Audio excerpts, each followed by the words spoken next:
Hello folks, welcome back to Skip's Dark Hollow Garage. So, it's Friday morning, having my coffee. It's about 5 o'clock a.m. Jump onto YouTube and I see Functional Histories, okay? Now these guys, they have their own channel, Functional Histories. I'll have a link below on it. They do 1/64th scale recreations of people's cars, and they're going to do one on the Black Sheep Pontiac. It's coming up pretty soon, I think. It's in the mill to be built, but anyway, so I'm watching. He did a live, I guess it was last night, and I missed it. I wish I'd have known it was on. I could have jumped in, but so they're going through, and he's doing a drag strip model, you know, to put the cars on the drag strip. And it's pretty cool. You got to go watch it to see how he did he actually did a smoky burnout on the model to make the, you know, where the cars burn out and then they take off from the start line. But anyway, this is a story because they seem to be confused. Somebody made a comment about it, and I gotta say, it cracked me up. I was sitting there smiling the whole time they're talking about it. I think it was Colleen Tebow, maybe. I couldn't see who was in the live because he had it large screen just on his scale model board where he works. And I think it was Mustangs, Mopars, Mustangs, and minivans or something. And they were talking about, you know, maybe my car will be the next one getting built. Well, I think it was Colleen, if the name's correct, I'm sorry if I'm wrong, says you need to have it with the drive shaft hanging out of it. Okay, so, that cracked me up.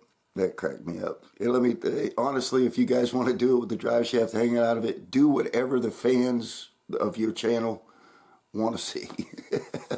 Because it's a true story. So I'll try to do it real short here so that everybody knows. They said I dropped the drive shaft. I never dropped the drive shaft. I had to pull it out. But the way it goes, and I'll try to do this in a short form here real quick. But I managed to get help from YouTubers to get my 500 subs to be able to go to the No Name Nationals and race my car. Well, me and JB and Lars have been talking, and Buck, and we were going to travel together over there. Well, then JB's tow truck broke down with the transmission, so I offered to pull my car off the trailer in Nashville, put his trash truck up on there, and Lars or JB, whoever wanted to drive my truck with JB's trash truck on the trailer, and I'd follow in the Pontiac. Well, we did that, and on the way over, we had a vibration, and it got pretty bad. It was, you know, shaking the door panels at one point, so we had to go really slow driving over there. We get over there, we have fun. I raced the car.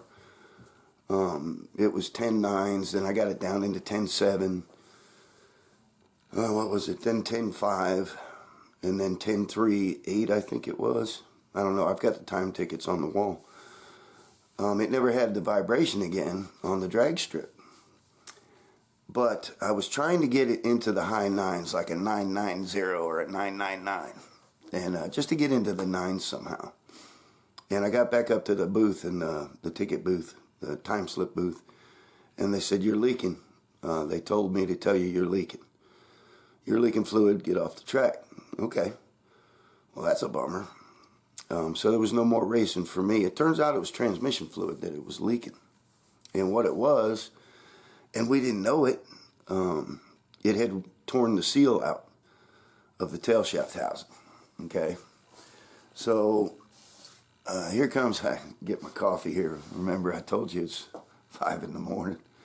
Well, it's not now, it's like 6. But anyway, so we go ahead and we finish out the weekend.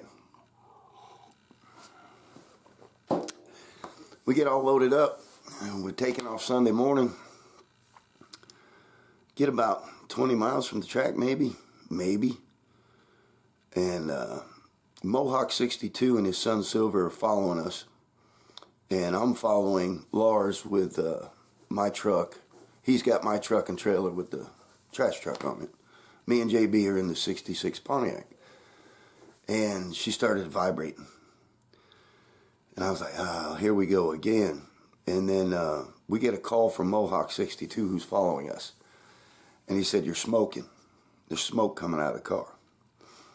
All right, so we pull over at an exit real quick and look up underneath it. And sure enough, the seal is out of the transmission, spinning on a drive shaft yoke. It's like, ah, damn. So we pull into we go ahead and get off the exit ramp and we run down, shit, not even an eighth of a mile to a school parking lot. And we jack it up. I can insert a picture here, I guess, or a link. I'll have a link to the short I did on it too.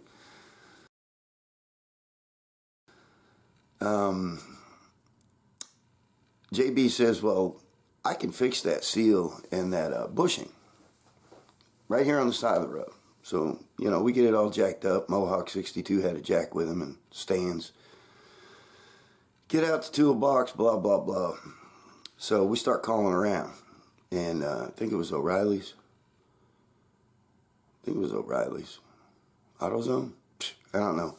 Lars, LP94, he's on his phone. He's hunting parts down. So this one store that was close to us says they have it. So him and Mohawk 62 jump in his truck.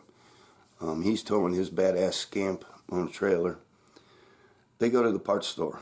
Parts store had the wrong part. So another parts store had it in Sykeston, where we already left. Okay. So they go all the way over there. Now it takes them forever, you know, because they're doing all this miles back and forth to get these parts. So while we were stuck there on the side of the road, or in the school parking lot, we did a short. I did a short. JB did a short. And this car pulls in. And this was the crazy part, and I'll make this short because it's actually a long story, but this car pulls in. I think it's a Hellcat. Black tinted windows. You can't even see in the car. We're like, ooh, who's this? He gets out. Pretty stocky dude. Bald hair. Got him a goatee. He's just buff. Come walking up. Everything all right? We explain our situation to him.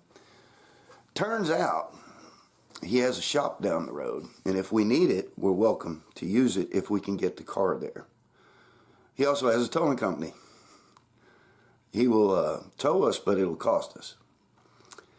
Come to find out, this guy went from being on the street, having a rough life, and is now the mayor of the town that we're broke down in.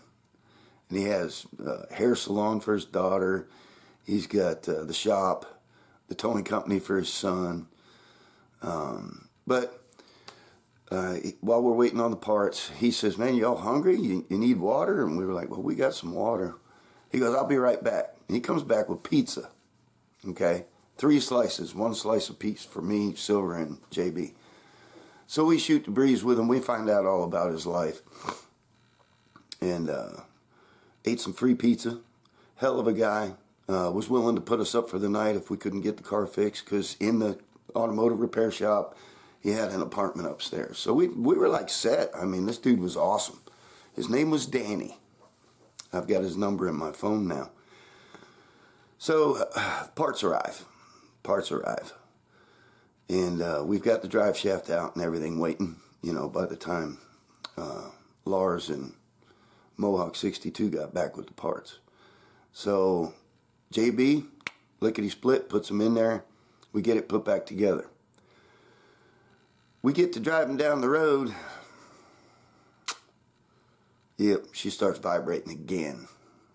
Okay, so now the fastest we can drive from Sykeston, Missouri to Nashville, Tennessee is approximately 52 miles an hour. Yeah, that's like a 3.5, 4 hour drive. Maybe, 3 hour drive. something like that. But we made it. So the reason I'm telling this story is I saw Functional Histories, his live this morning, and I just wanted to throw this out there, and because I don't think neither me or JB told the whole story. So we made it back to Nashville. It did tear up the bushing and the seal. The seal's actually cracked. It must have got super hot, and it was all brand new stuff.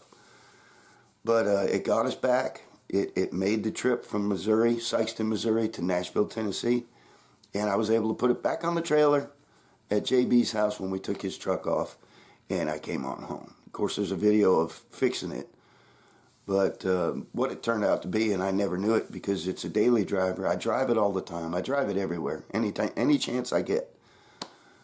I never felt that vibration before until it hit the interstate.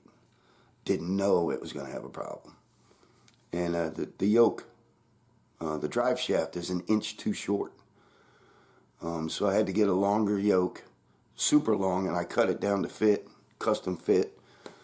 Because it's a daily driver, I need a new drive shaft that's an inch longer, maybe an inch and a quarter. I have one. I got to get it cut down and balanced and everything. So that's what happened with it. And I want to say, if you haven't seen the channel Functional Histories, I'll have a link below. He does, lately he's been doing YouTube cars of YouTube. And the channels, you know, what they're driving, what they're racing. And he will turn a Matchbox car, that scale, into your car on your channel. Or maybe even your car, if you don't even have a YouTube channel, you can get a hold of him. He's got an email on his About page. So, anyhow, I got a kick out of them saying to put the drive shaft hanging out of it. Do whatever you need to do, Functional Histories. It's okay with me. Because like they said on your live, it did happen. Yes, it did happen.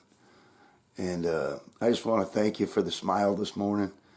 Having it on the, what do you call it? A diorama, whatever, you know, the glamour shot with the drive shaft hanging out. Oh, man.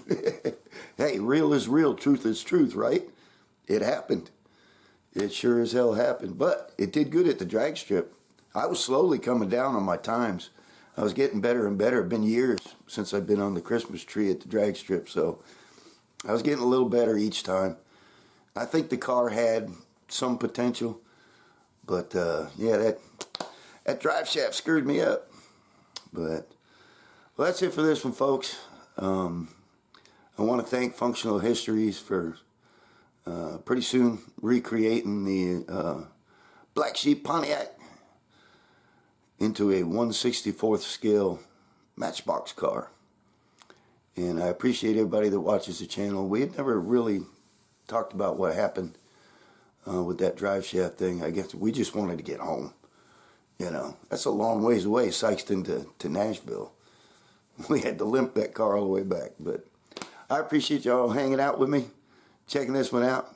Catch you next time.